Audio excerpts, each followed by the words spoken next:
Now, next player I want to talk about, because yes, I can hear you all screaming in the comment section. The video's not even out yet. Well, it is if you're watching it, but as I'm recording it, the video's not out yet, and I know what the comments are filled with. They're all saying, how are we giving Ødegaard and Rice praise for man of the match and not mentioning Havertz? And you're correct. We must mention Kai Havertz, because his ability to read this ball from Martin Ødegaard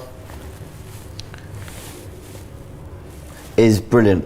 Oh, I didn't have the arrow. I thought he had the arrow on it. And then he attacks this space. He attacks this space so well. Kai Havertz, I was chatting to my dad in the ground today, because let me come clean about something, okay? I am not convinced yet that Gabby Jesus is a worse player than Kai Havertz. I'm just not convinced about it. I remember what Jesus did in his first 4 or 5 months, and it was one of the best patches of form I've seen from an Arsenal player in the Emirates era. For that 4 or 5 months, he was scintillating. And his numbers were okay, they weren't amazing, but they were good. And Kai Havertz has been rightly the number 9. He's been playing really well, brilliant against Brighton away, brilliant against Newcastle at home, brilliant against Tottenham away, and then this was even better. He's just kept going up and up levels. But while I think there are a lot of attributes like his hold-up play, Jesus has good hold-up play, movement, Jesus has good movement, whatever it might be, I think the thing Havertz does, and I'm confident to say this, infinitely better than Jesus, is he makes the strikers run. And I said this on my fan cam with Cecil. He makes I want the ball I want that pass that puts me through on goal. That's the pass he wants. And I noticed it in a moment where Jesus, at the end of the second half, the ball, this is before he gets a really good assist, but the ball comes out and he chests it into Ødegaard, and Ødegaard takes a touch and Bournemouth back off. But Jesus kind of stands there just waiting for it back. And he should have, the minute he laid that off, should have turned and sprinted into space. That's how I felt anyway watching it.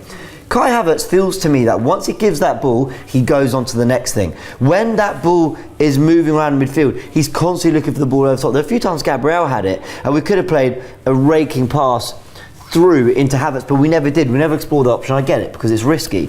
But Havertz makes that run in behind. He makes that, I want to make my run, and when that ball gets to me, I can get a shot off. He did it when Tomiyasu played a really nice ball over the top, and it was actually, people have compared him to Van Persie. I wouldn't go that far, but it was a Van Persie-esque run and turn and finish with back to goal. He did quite a bit of that, Kai Havertz, and with this goal here, I just think, sorry, not this goal, the penalty, I think the run and the understanding Ødegaard's ability to play that pass is actually the one thing Havertz has over probably any of our other strikers. Forget everything else he's been doing brilliantly, from hold up to passing to decision making to work rate.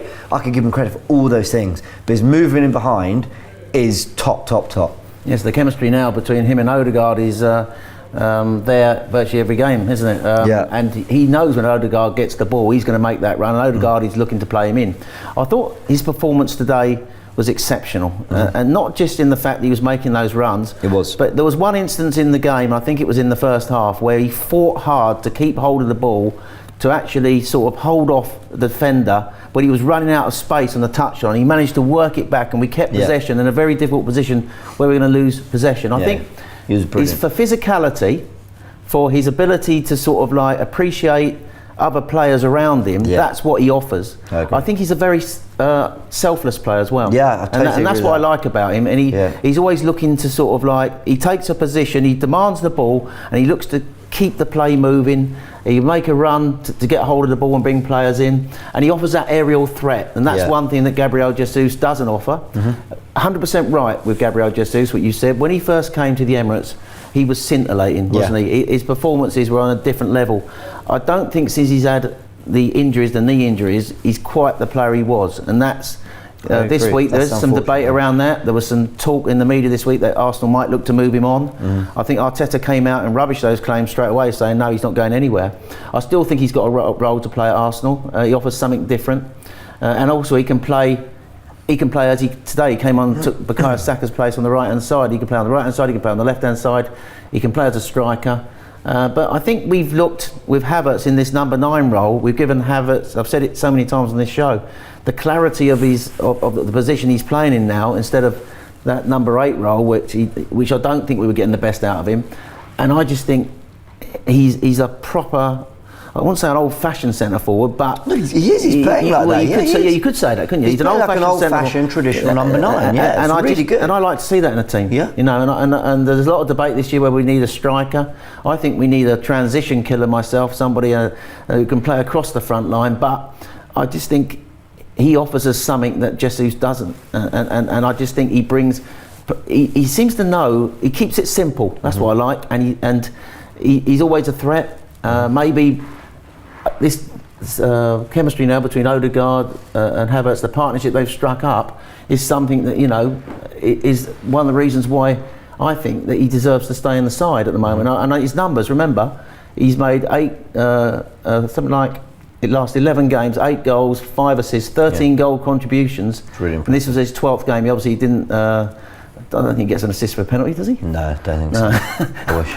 No, but he's 8 goals, 5 assists then in his last 12 games. No good numbers. And there was a pass, it's just come back to me now. I mean, there was one moment where early in the first half, he sort of, you know, I think Rice wins the ball back quite high up the pitch, and the ball ends up with Havertz, who rolls it into Bukayo Saka. Do you remember? It was quite a tame effort that went straight into. But the bit I really start of the second half. Start of the second half. He gets the ball here and he rolls it across to Saka, who has time to take a touch before he gets his shot, and then he decides to shoot first. So he should have had an assist there. But I remember one pass. I can't remember who played it, Odegaard, Partey, or whoever it was. Yeah. One pass went into the channel, and Havertz, or maybe he's around here. I can't remember. Let's get the ball back.